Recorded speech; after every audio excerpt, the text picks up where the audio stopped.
Hello বন্ধুরা, তোমরা কেমন আছো? আশা করছি তোমরা ভালো আছো। আজকে তোমাদের সঙ্গে শেয়ার করবো আমার লক্ষ্মীর ভাঁড়। চলো ঘরে যাই, আবার যাক। ঘরে যেয়ে আমি এখন লক্ষ্মীর ভাঁড়টাকে, এই যে কোণার মধ্যে আমি লক্ষ্মীর ভাঁড়টাকে রেখেছি।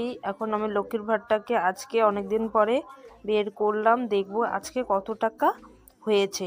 অনেক দিন থেকে ভাঙবো ভাঙবো ভাবছি, কিন্তু ভাঙাটা হয়ে উঠছে না।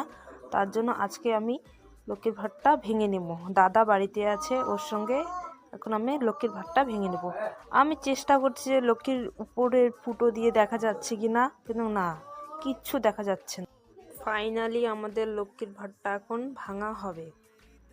অনেক দিন থেকে জমিয়েছিলাম, দাদা, আমি, বৌদি, মা সবাই মিলে লক্ষ্মীর ভাঁড়টাকে এখন জমিয়েছি। এখন আজকে অনেক দিন পরেই আমরা এখন লক্ষ্মীর ভাঁড়টা ভাঙবো।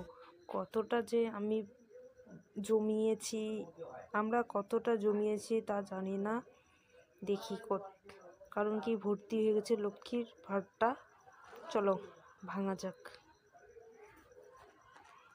লক্ষ্মীর ভাঁড়টা ভেঙে গেছে। দেখো বন্ধুরা, কত টাকা জমিয়েছি আমরা সবাই মিলে। বেশি দাদা দিয়েছে, আমরা তো অল্প অল্প করে পড়েছি। আমার টাকাগুলো দেখে চোখগুলো বড় বড় হয়ে গেছে। দেখো কতগুলো টাকা আমি হাতে নিয়ে ধরে ধরে দেখছি, বাবা কত টাকা জমা হয়েছে। আমি ভাবতেই পারছি না এতগুলো টাকা আমরা জমিয়েছি।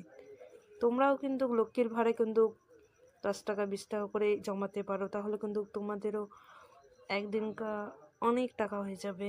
আমাদের মতন আজকে আমাদের অনেক টাকা হয়েছে। দেখো বন্ধুরা, ইস, টাকাগুলো খুব ভালো লাগছে দেখতে। টাকা রাখার সময় খুব কষ্ট লাগে, কিন্তু লক্ষ্মীর ভাঁড়টা ভাঙার সময় একদিকে ভালো লাগছিল, একদিকে কষ্ট হচ্ছিল। এত টাকা আমরা সবাই মিলে জমিয়েছি।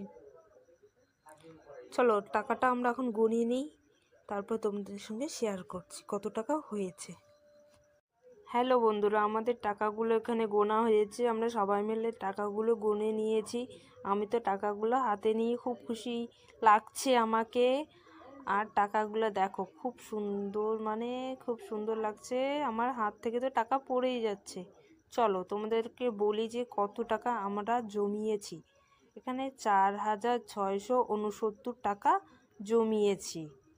ঠিক আছে, তোমাদের যদি ভিডিওটা ভালো লেগে থাকে তাহলে তোমরা একটু লাইক করো, কমেন্ট করে শেয়ার করো।